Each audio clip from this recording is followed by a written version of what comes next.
Belum mereda keheranan Jaka Tingkir, salah seorang dari 6 orang yang tengah tercengang melihatnya menghambur dan memeluknya. Keheranan Jaka Tingkir semakin bertambah-tambah. Namun begitu sosok itu memperkenalkan dirinya sebagai Ki Ageng Putuh, sahabat karib ayahandanya Ki Ageng Pengging, Jaka Tingkir sedikit banyak memahami situasi yang serba mengherankan tersebut. Ki Ageng Putuh menjelaskan bahwasanya Jaka Tingkir kini telah terpilih sebagai Raja Tanah Jawa. Sesaat lalu kala Jaka Tingkir tertidur, cahaya wahyu keprabun telah jatuh di atas kepalanya. Jaka Tingkir kembali dicekam merasa heran, antara percaya tidak percaya, namun melihat keseriusan Ki Ageng Putuh, keraguan Jaka Tingkir luruh juga. Malam itu Ki Ageng Putuh banyak memberikan wejangan-wejangan yang sangat berguna bagi Jaka Tingkir. Satu hal yang beliau tekankan agar Jaka Tingkir mentauladani ayahandanya Ki Ageng Pengging yang terkenal sabar dan legowo.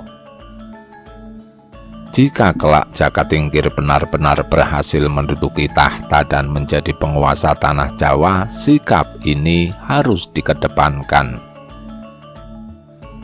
Menjelang pagi, Ki Ageng Putuh pun melepas kepergian Jaka Tingkir dan rombongan dengan doa-doa keselamatan. Rombongan Jaka Tingkir kini melanjutkan perjalanan melalui jalur darat. Pegunungan Prawata. Dan perjalanan rombongan Jaka Tingkir pun sampai juga di Pegunungan Prawata. Walau agak lambat dikarenakan mereka memilih jalur-jalur sepi dengan menerobos hutan belukar demi menghindari kecurigaan orang banyak, pada akhirnya mereka tiba juga. Dengan bantuan gerilyawan anak buah Arya Bahureksa, Jaka Tingkir bisa bertemu dengan Kepu Andanu, pemimpin gerilyawan yang bermukim di sekitar Pegunungan Prawata. Jumlah personil anak buah Kepu Andanu ternyata cukup banyak juga. Dengan bantuan mereka yang sudah cukup hafal medan Pegunungan Prawata, apa yang akan direncanakan Jaka Tingkir akan bisa dijalankan dengan mudah. Jaka Tingkir dan Kepu Andanu segera merundingkan rencana secara matang. Setelah kesepakatan dicapai, Jaka Tingkir menjanjikan kelak apabila dia berhasil menduduki tahta Demak dan berhasil mendirikan kerajaan baru, Kepu Andanu akan diberikan wilayah otonomi khusus di daerah Pegunungan Prawata dan sekitarnya. Kepu Andanu dijanjikan akan diangkat sebagai penguasa setingkat adipati atau raja bawahan. Untuk sementara waktu, Jaka Tingkir beserta rombongan beristirahat beberapa hari di pusat hunian para gerilyawan pimpinan Kepu Andanu. Jaka Tingkir menanti hari yang tepat untuk menjalankan rencananya. Dan pada hari yang ditentukan, gerilyawan gabungan ini bergerak menduduki tempat-tempat yang sudah direncanakan. Tempat-tempat yang mendekati posisi pesanggerahan di mana Sultan Trenggana berada. Dengan ditemani Ki Mas Manca, Jaka Tingkir menyamar sebagai seorang tukang rumput. Mereka berdua lebih mendekat ke pusat pesanggerahan. Jaka Tingkir ingin lebih memastikan dengan mata kepala sendiri bahwa Sultan Trenggana memang benar-benar berdiam di sana. Selain itu, Jaka Tingkir juga tengah mencari target beberapa orang prajurit pengawal Sultan yang sama-sama saling kenal dengan dirinya. Dari hasil pengamatan Jaka Tingkir, dia bisa memastikan bahwa Sultan Trenggana memang berdiam di sana. Jaka Tingkir yakin setelah mengamati seharian kondisi dan situasi pesanggerahan. Sebagai mantan lurah prajurit pengawal Sultan, Jaka Tingkir tahu bahwa memang Raja Demak itu sedang berada di pesanggerahan Pegunungan Prawata. Pada malam harinya, kembali Jaka Tingkir ditemani Ki Mas Manca dan beberapa gerilyawan pilihan mendekati lokasi pesanggerahan. Jaka Tingkir tengah mengincar beberapa orang prajurit jaga, yaitu prajurit pengawal Sultan yang dikenalinya. Setelah mendapatkan sasaran yang tepat ditambah situasi yang dirasa cukup memadai, Ki Mas Manca dan Jaka Tingkir menyergap 2 orang prajurit yang sudah diincar semenjak sore.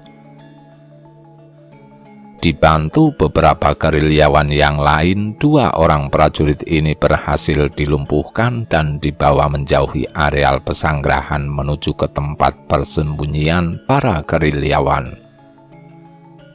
Sesampainya di tempat persembunyian para gerilyawan, kedua prajurit pengawal tersebut langsung ditemui sendiri oleh Jaka Tingkir.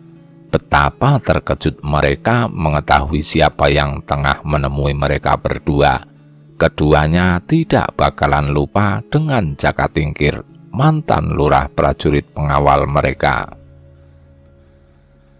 Oleh Jaka Tingkir, kedua prajurit ini ditawari jabatan tinggi jika mereka mau membantu gerakan yang direncanakan Jaka Tingkir. Dan keduanya tergiur, mereka akhirnya menerima tawaran tersebut. Tugas mereka hanyalah mengabarkan kepada Sultan Trenggana bahwa mereka melihat sosok Jaka Tingkir tengah bertapa di sekitar Pegunungan Prawata.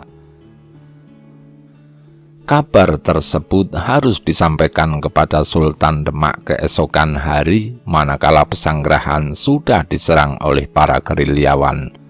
Di tengah situasi genting dan sangat mengancam keselamatan Sultan, di saat itulah kedua prajurit ini harus menghadap Sultan dan menyampaikan berita tersebut. Selanjutnya mereka harus bisa memberi masukan agar Sultan meminta bantuan Jaka Tingkir untuk mengusir gerombolan liar yang mengancam beliau. Jika Sultan setuju, secepatnya mereka harus kembali menemui Jaka Tingkir. Jika Sultan tidak setuju, mereka tidak usah kembali lagi. Menjelang pagi hari, seluruh gerilyawan telah siap pada pos masing-masing. Dan bersamaan dengan bunyi burung hutan buatan yang disuarakan oleh Ki Mas Manca, serentak mereka keluar dari persembunyian dan menyerang pesanggerahan di mana Sultan Trenggana berada. Pagi baru menjelang, embun masih juga belum mengering, matahari masih menyembul malu-malu. Seluruh prajurit pengawal Sultan Demak dikejutkan dengan serangan mendadak dari gerombolan gerilyawan Majapahit. Bende gong kecil seketika nyalang dipukul. Dari satu tempat menyusul suara bende terdengar di tempat lain. Berkumandang memekakkan telinga. Bunyi pukulan bertalu-talu tersebut berbaur dengan suara teriakan-teriakan beringas dari para gerilyawan dan suara kepanikan para prajurit Demak. Di pagi buta itu, di mana mata mereka juga belum sepenuhnya jernih, para prajurit pengawal Sultan segera menyambar senjata dan tameng masing-masing. Riuh rendah suaranya, bentakan-bentakan komando terdengar di sana-sini. Dan pertempuran pecah sudah. Senjata-senjata berkilat-kilat ditimpa cahaya mentari yang baru saja mengintip Mayapada. Di sana-sini, suara denting senjata terdengar memekakkan telinga, dibarengi teriakan-teriakan marah dari mereka yang tengah mengadu nyawa. Belum mereda kekacauan yang tengah terjadi, para prajurit Demak dikejutkan pekikan keras dari sisi lain.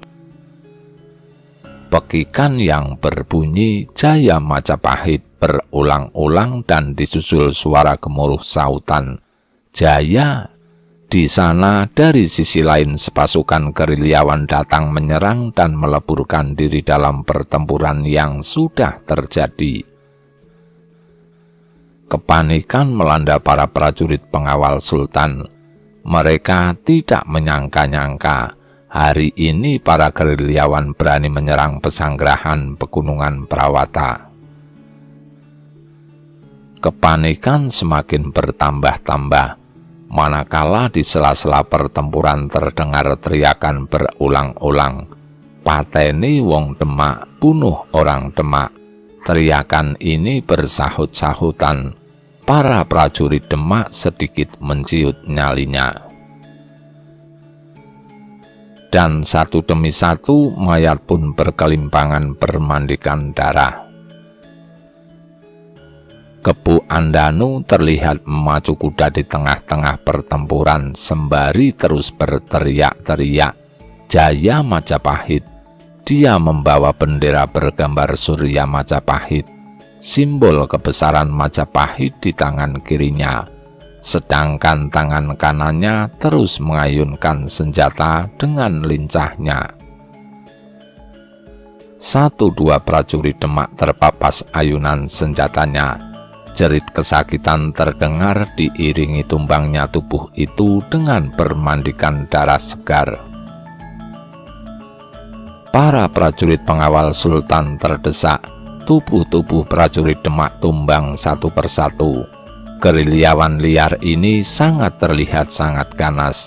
Gerakan penyerangan mereka yang tidak kenal takut terlihat syarat dengan penumpahan dendam dan kebencian. Dan beberapa pasukan gerilyawan telah naik memasuki pesanggrahan, di mana Sultan Trenggana tengah berada. Jerit ketakutan dari para dayang wanita dan beberapa selir yang kebetulan ikut di tempat tersebut terdengar. Mereka ketakutan melihat gerombolan gerilyawan Majapahit memasuki pesanggrahan tanpa ada satupun pasukan Demak yang bisa menahannya. Kegaduhan, kepanikan, ketakutan terlihat di sana-sini. Pergerakan pasukan gerilyawan sudah tidak dapat dikontrol lagi. Penyerangan mereka semakin liar dan ganas. Melihat situasi seperti itu, Jaka Tingkir segera memerintahkan 2 orang prajurit Demak yang semalam diculiknya untuk segera menjalankan tugas. Kedua prajurit ini langsung bergerak menyusup, mencari jalan aman menuju pesanggrahan. Sebuah tanda khusus yang mereka kenakan di leher membuat para gerilyawan yang kebetulan melihat mereka segera memberikan jalan. 2 orang prajurit ini sampai di pesanggrahan. Situasi sangat kacau balau. Mereka telah hafal jalan menuju ruang dalam pesanggrahan, dan mereka bergerak ke ruang rahasia, di mana mereka pastikan Sultan pasti tengah mengamankan dirinya di sana. Kedatangan mereka yang tergopoh-gopoh membuat beberapa prajurit pengawal yang masih menjaga Sultan terkejut. Di tengah kepanikan dan ketakutan, di tengah kebingungan, mereka mencari celah membawa lari Sultan keluar dari medan tempur. Kedatangan 2 orang prajurit ini hampir saja menimbulkan pertikaian. Namun melihat yang datang adalah sesama anggota prajurit pengawal, mereka pun segera menanyakan ada berita penting apakah yang hendak disampaikan. 2 orang prajurit ini meminta izin untuk bertemu Sultan Trenggana langsung. Dalam suasana mencekam, para prajurit yang menjaga Sultan mengantarkan 2 orang suruhan menemui Sultan Trenggana. Di dalam bilik nampak Sultan tengah berdiri tegang sembari menggenggam keris. Melihat kedatangan 2 orang prajurit tersebut, Sultan langsung menyambut dan menanyakan apa yang hendak mereka sampaikan. Tanpa menunggu waktu lama, 2 orang prajurit ini langsung mengabarkan bahwa mereka melihat Jaka Tingkir Jakatingkir tengah berada di sekitar pegunungan Prawata. Dia tengah menjalankan tapa brata. Jika Sultan berkenan, Jakatingkir mau turun tangan saat ini juga. Dalam kondisi panik, Sultan Trenggana tidak bisa berpikir panjang lagi. Beliau langsung memerintahkan 2 prajurit ini untuk menemui Jakatingkir. Sultan Trenggana memerintahkan Jakatingkir mengatasi kekacauan, dan Sultan akan mengampuni segala kesalahannya. Kedua prajurit ini bergegas mohon undur. Keduanya segera keluar dari pesanggrahan, kembali menemui Jakatingkir. Mendengar Sultan Trenggana tengah panik dan meminta bantuannya, Jakatingkir, Ki Mas Manca, Ki Mas Wila, dan Ki Mas Wuragil segera bergerak. Ki Mas Manca segera memperdengarkan suara burung hutan tiruan bersahut-sahutan. Disusul kemudian suara serupa terdengar. Suara yang dibuat oleh para gerilyawan yang lain begitu mendengar suara burung hutan tiruan yang diperdengarkan oleh Ki Mas Manca. Jika suara itu terdengar, maka menandakan bahwasanya Jakatingkir sudah waktunya tampil ke medan laga. Namun seharusnya, begitu mendengar isyarat suara yang dibunyikan beberapa gerilyawan dari garis belakang, Kepu Andanu harus memberikan isyarat penghentian setengah penyerangan dengan menurunkan bendera Surya Majapahit. Hanya pemimpin gerilyawan anak buah Arya Bahureksa saja yang melakukannya. Gerakan penyerangan setengah terhenti dari sisi lain. Beberapa gerilyawan di baris depan berbalik arah mundur perlahan bergelombang. Namun tidak dengan pasukan yang dipimpin Kepu Andanu. Mereka terus merangsak maju. Mereka tidak melihat bendera Surya Majapahit di tangan Kepu Andanu diturunkan. Situasi yang tak terduga ini membuat beberapa gerilyawan kebingungan. Dan Jakatingkir pun melihat itu. Kepu Andanu tidak menuruti perintahnya. Kepu Andanu tidak menjalankan rencana yang telah disepakati. Dan gerakan pasukan Kepu Andanu telah merambah pesanggrahan. Beberapa bangunan pesanggrahan telah dibakar. Jakatingkir cepat bertindak. Dia mengambil seekor kuda dan cepat naik ke atas pelana. Kuda langsung digebrak nyalang, langsung melaju ke garis depan. Ki Mas Manca, Ki Wila, dan Ki Wuragil tidak tinggal diam. Mereka segera menggebrak kuda masing-masing menyusul Jakatingkir.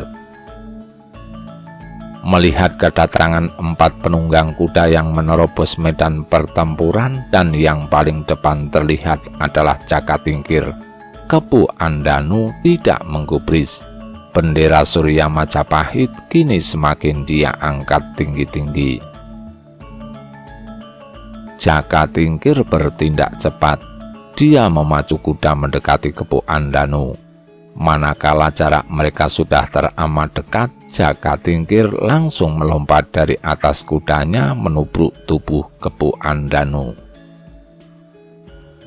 Karuan saja Kepu Andanu jatuh terguling di timpa tubuh Jakatingkir. Bendera Surya Majapahit terlempar dari genggamannya. Cepat bendera itu diraih Jakatingkir dan dilemparkan ke arah Ki Mas Manca yang tengah memacu kuda ke arahnya. Ki Mas Manca sigap menerima lemparan tersebut.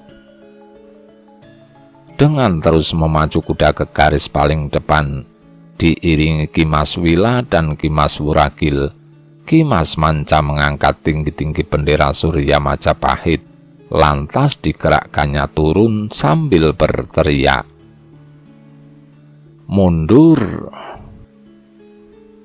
Mendengar teriakan komando dari Ki Mas Manca dan melihat bendera Surya Majapahit di tangannya bergerak turun, Beberapa pemimpin gerilyawan yang membawa bendera serupa segera melakukan hal yang sama dan berteriak, "Mundur, mundur!"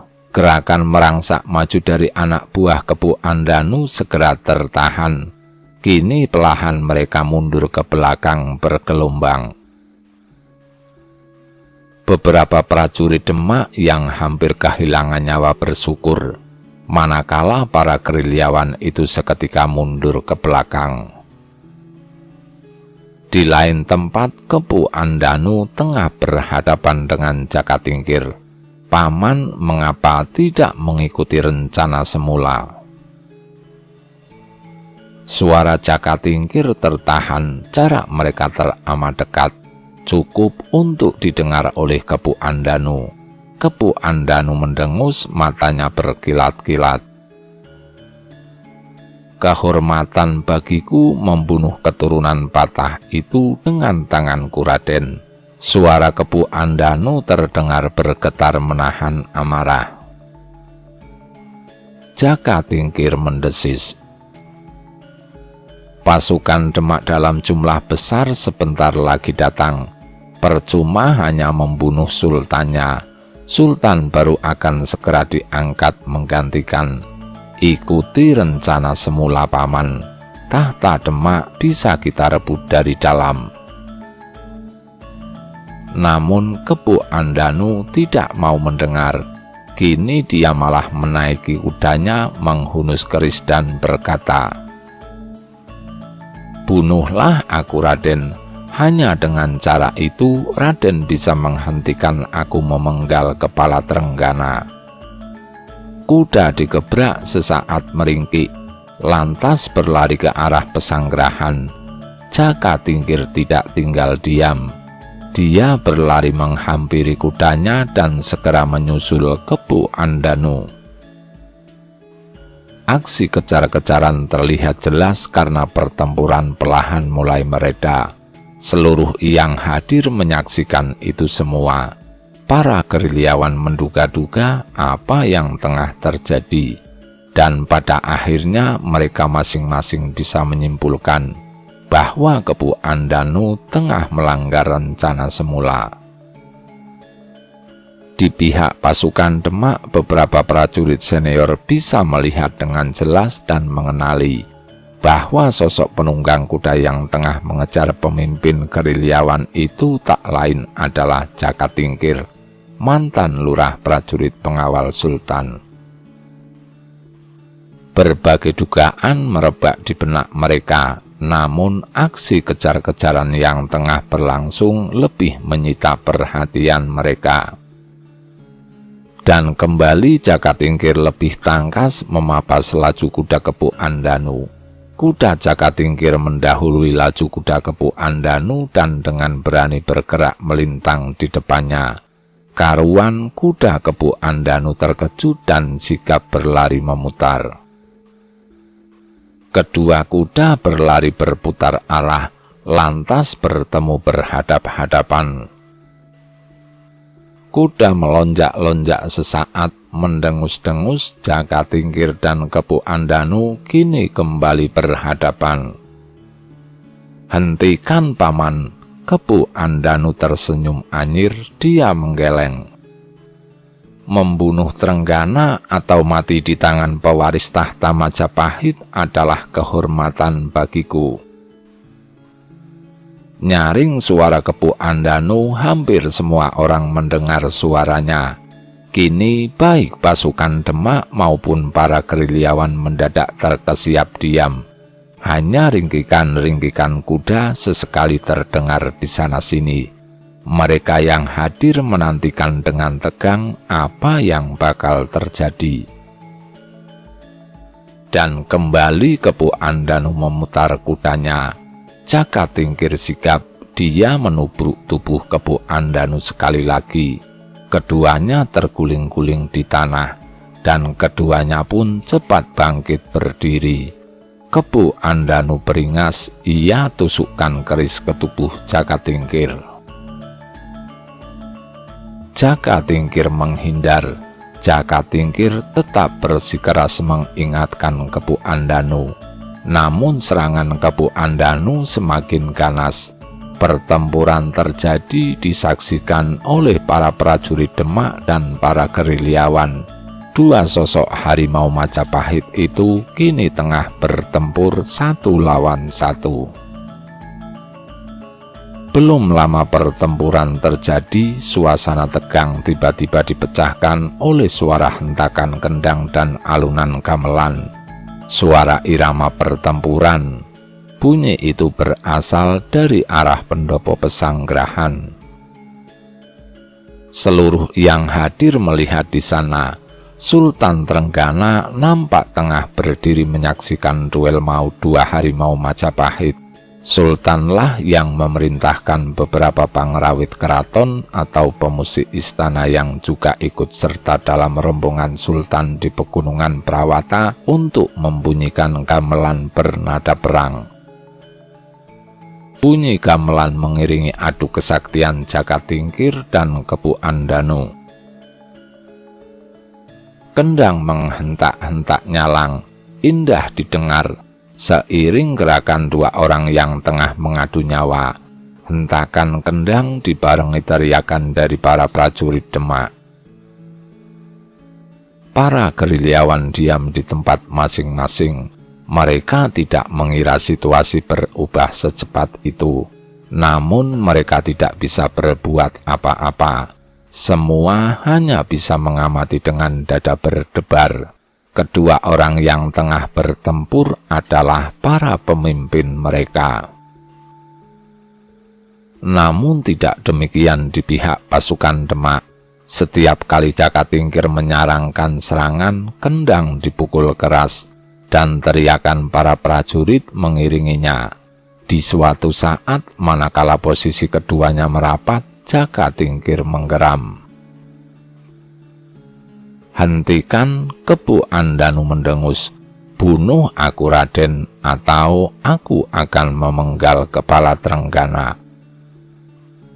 Dan pertempuran berjalan alot. Masing-masing sangat tangguh dan terampil bermain keris. Namun di suatu ketika, keris Jaka Tingkir berhasil melukai lambung Kepu Andanu. Kendang menghentak, gemuruh suara prajurit membahana. Kepu Andanu semakin nekat, dan di suatu saat ketika Jaka Tingkir berhasil membalikkan serangan keris Kepu Andanu, ujung keris meluncur tak terarah lagi mengarah dada sang pemimpin gerilyawan. Jaka Tingkir kaget tapi terlambat, keris menancap dalam tepat di dada Kepu Andanu. Kepu Andanu menggeram, darah memancar dari dadanya. Sesaat dia hendak bergerak ke depan, namun tubuhnya luruh, dia jatuh terduduk. Tangan kirinya mendekap dada yang telah basah oleh darah segar. Tangan kanannya yang tengah memegang keris diangkat tinggi-tinggi. Kepu Andanu berteriak, "Jaya Majapahit!" Jaka Tingkir terkesima, tubuhnya bagai terpancang kuat ke dasar bumi. Sesaat sebelum Kepu Andanu tersungkur, dia melihat kesatria Majapahit itu tersenyum kepadanya. Bunyi gamelan kemenangan kini terdengar. Sorak-sorai para prajurit Demak bergema. Di tempat lain, para gerilyawan geger. Namun Ki Mas Manca berhasil menenangkan mereka. Ki Mas Manca memerintahkan dua orang gerilyawan maju ke depan. Jaka Tingkir tanggap. Dia membiarkan dua orang gerilyawan itu membawa jenazah Kepu Andanu. Jaka Tingkir sempat berkata lirih, cukup didengar dua orang gerilyawan. Lakukan upacara kematian yang layak, dan Ki Mas Manca memerintahkan seluruh gerilyawan meninggalkan Pesanggerahan Pegunungan Prawata saat itu juga.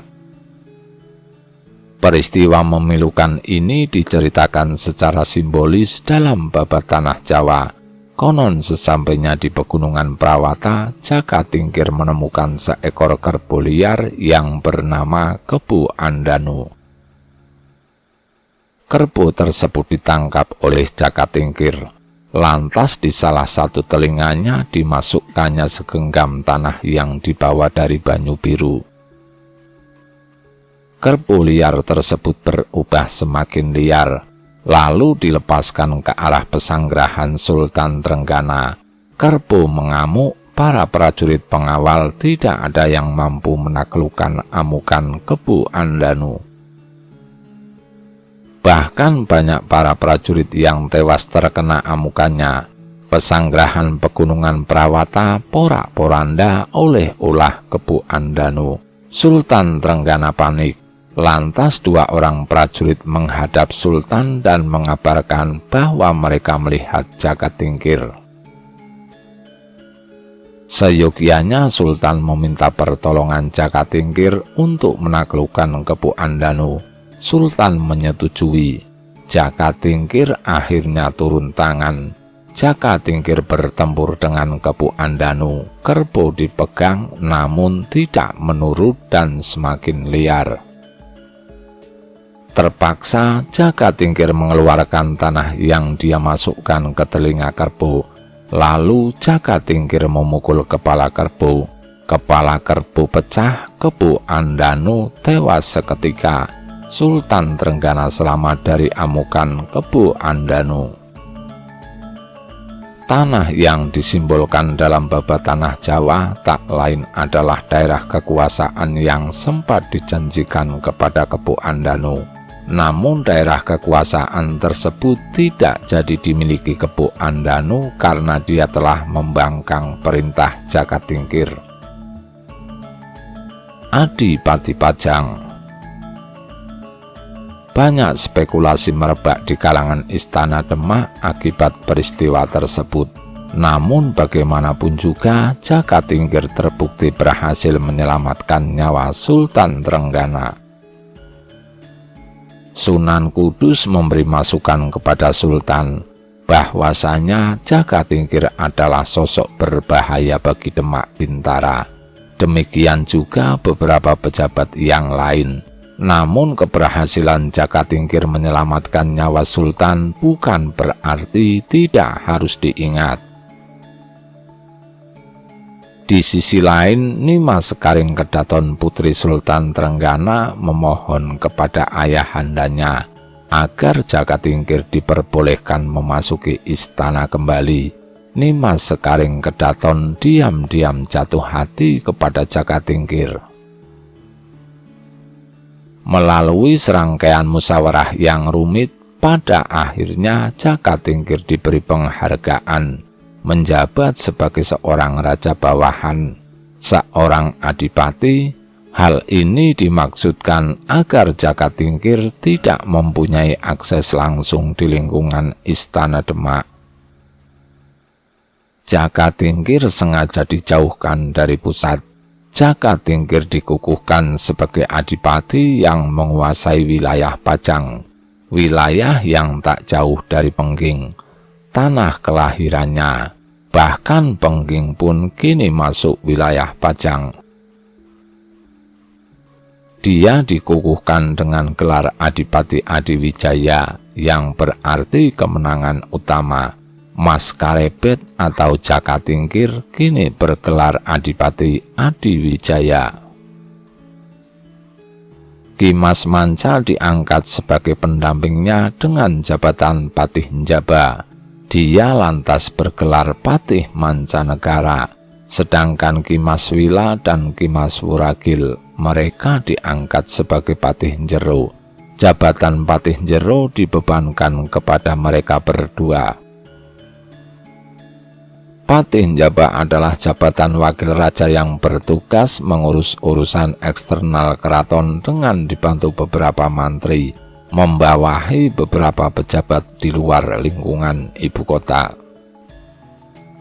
Sedangkan Patih Jero adalah jabatan wakil raja yang bertugas mengurusi urusan intern keraton dengan dibantu pula oleh beberapa mantri dan ngabehi. Akses masuk secara langsung ke Istana Demak agak tertutup bagi Adipati Adiwijaya. Namun diam-diam Adipati Adiwijaya pun mencintai Nimas Sekaring Kedaton. Hubungan diam-diam di antara mereka ini memang sudah jauh-jauh hari terjalin. Atas saran Ki Mas Manca atau Patih Mancanegara, Adipati Adiwijaya meminang Nimas Sekaring Kedaton. Selain atas dasar cinta, Nimas Sekaring Kedaton bisa dijadikan akses masuk ke dalam Istana Demak. Pinangan pun dilayangkan Adipati Adiwijaya ke hadapan Sultan Trenggana. Sultan Trenggana sedikit keberatan, namun Nimas Sekaring Kedaton mengancam akan bunuh diri jika pinangan Jaka Tingkir ditolak. Maka Sultan Trenggana terpaksa menerima pinangan tersebut. Akhirnya Adipati Adiwijaya berhasil memperistri Nimas Sekaring Kedaton. Hubungan ini sangat ditentang oleh Sunan Kudus. Sunan Kudus menyarankan kepada Sultan Trenggana agar menutup akses masuk ke istana bagi Nimas Sekaring Kedaton. Nimas Sekaring Kedaton dicap telah murtad karena memilih suami beragama kafir. Jaka Tingkir berkuasa di Kadipaten Pajang. Beberapa gerilyawan Majapahit dia masukkan ke dalam angkatan bersenjata Pajang. Bahkan keturunan Ki Ageng Sela, yaitu Ki Ageng Pemanahan, pun diterima mengabdi sebagai anggota pasukan Pajang. Kesultanan Siwabuda dan Islam Abangan diam-diam menyatu di bawah Panji Pajang. Diam-diam pula Sunan Kudus membaca situasi tersebut. Pajang tidak boleh dibiarkan. Sunan Kudus kembali menggalang kekuatan militer khusus yang sepenuhnya berada di bawah kendalinya. Pusat kekuatan militer gemblengan Sunan Kudus ini berada di Kadipaten Jipang Panolan. Putra Pangeran Suryawiyata, Arya Penangsang yang masih muda digemblengnya luar dalam. Arya Penangsang dikaderkan kelak untuk merebut tahta Demak lebih dahulu sebelum pihak Pajang berhasil menguasainya. Dua kekuatan militer saling berseberangan berkembang di kalangan angkatan bersenjata Demak, dan dua kekuatan ini kelak akan berhadapan dalam perang mengerikan yang berdarah-darah.